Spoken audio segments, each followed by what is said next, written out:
Hello, today I'm going to talk about insufficient sleep affecting obesity. All the statistics and facts are from shortened nighttime sleep duration in early life and subsequent childhood obesity from the JAMA Pediatrics website. The purpose of the experiment is to see the amount of daytime sleep and nighttime sleep and if that correlates to child and adolescent obesity. Obesity has been a growing concern for the past 30 years in children and adolescents. The BMI body mass index at the 95th percentile has doubled in children aged 2 to 5 and tripled from ages 12 to 19. Many cross-sectional studies have been done on adults and show that obesity and the amount of sleep every night a person gets is related and will have an effect on the body. Less studies have been done on children to find conclusive evidence on sleeping affecting children's weight. This study is using existing longitudinal panel survey data collected from the Panel Survey of Income and Dynamics Children Development Supplement. The sampling method was 2,569 children from the United States.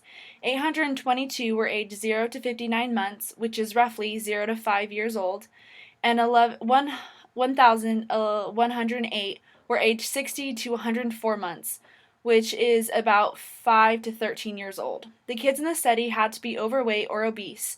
If the kids were not already having a weight problem, they would have not worked for the study. In the sample, they made two cohorts, younger and older. The age cutoff for the younger cohort was 5 years old. This was done because the older cohort, aging from 5 to 13, would have a different sleeping pattern from the younger kids.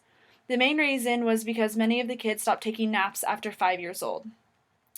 BMI is a scale at which everyone should have a certain number depending on weight and height. If a person is over the expected percentage, they are overweight. 125 children in the older cohort were missing baseline BMI. Baseline BMI was not available for the younger cohort group.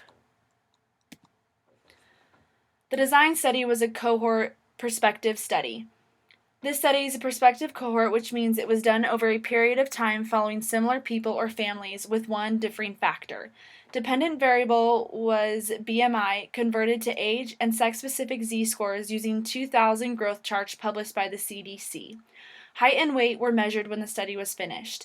Independent variable was the duration of daytime and nighttime sleep. It was family time data. Age-normalized sleep scores were developed and compared to Swiss children because they sleep more on average compared to children in the U.S. The age and amount of sleep was done on a scale. It was given on a 25th percentile, which was a low amount of sleep.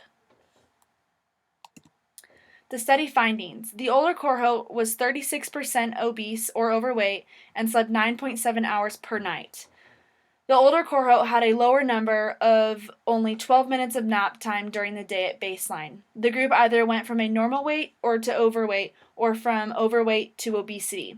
This was determined from the baseline BMI at the beginning of the study. The younger cohort was 33% obese. This group slept roughly 10 hours every night, and they also took one nap every day for 1 hour. They had significant weight gain. This is a major difference compared to the older cohort. Even though this group slept a lot more than the older cohort, the nap time was insignificant to determine weight gain. There was strong evidence that the amounts of nighttime sleep and weight gain from 5 to 9 years old were associated. This study concluded that there is a critical window prior to age 5 that sleep at night is most likely related to obesity status. The chart shows the amount of sleep between the two cohorts, younger and older. When the numbers are put in a graph, the difference between the younger and older cohort is very subtle. The pie chart graph is showing the percent of obese children after the study was conducted in the younger and older cohort. The further questions are: parents did the survey that was given for the children. Majority of the parents underestimated their child's weight, so this may have left the weight findings conservative, and this could leave the question as to what the data would look like if the weights had not been underestimated.